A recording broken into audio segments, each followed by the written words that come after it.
I bet you haven't seen this before to get rid of your Morton's neuroma. This little device is called a toe pro, and basically it's like dumbbells for your toes. Unlike similar devices that are designed to try to strengthen the toe, this is going to strengthen your toes in a lengthened position. Now, why is that difference so important?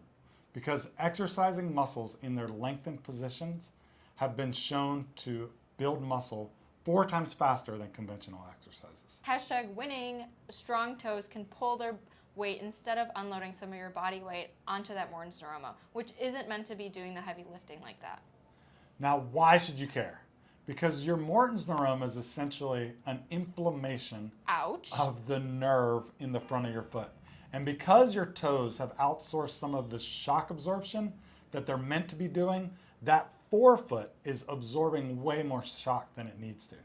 So when that nerve takes all that extra shock, it can get really irritated. So if you can get your toes, foot, lower leg strong enough to do their job, they can take back a lot of that load from that forefoot.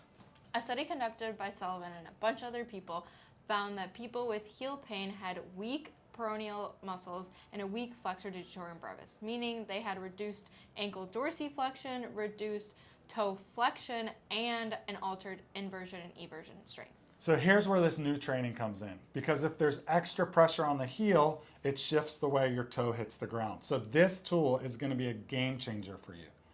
If you've had an altered movement pattern and this type of inflammation for a long time, it would be a great idea to see a sports chiropractor to get your foot checked out, as the joints could be jammed in your foot. There are 26 bones in the foot, and we just want to make sure they're balanced.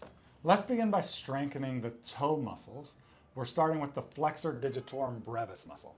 Here's how. First, stand with the balls of your feet on the raised edge. Now, lean forward, pushing your toes really hard so that there's a little bit of a crease at the top of your foot.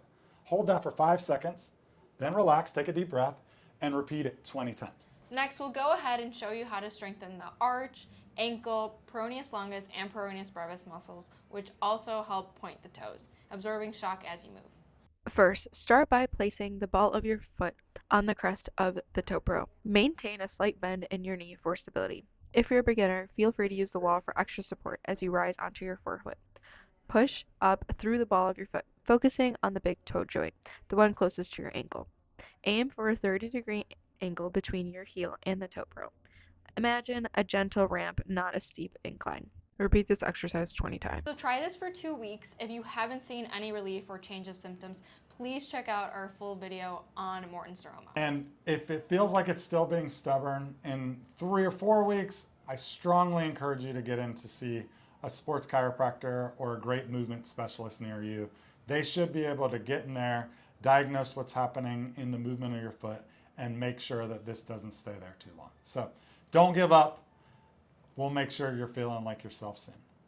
Toodles. Toodles.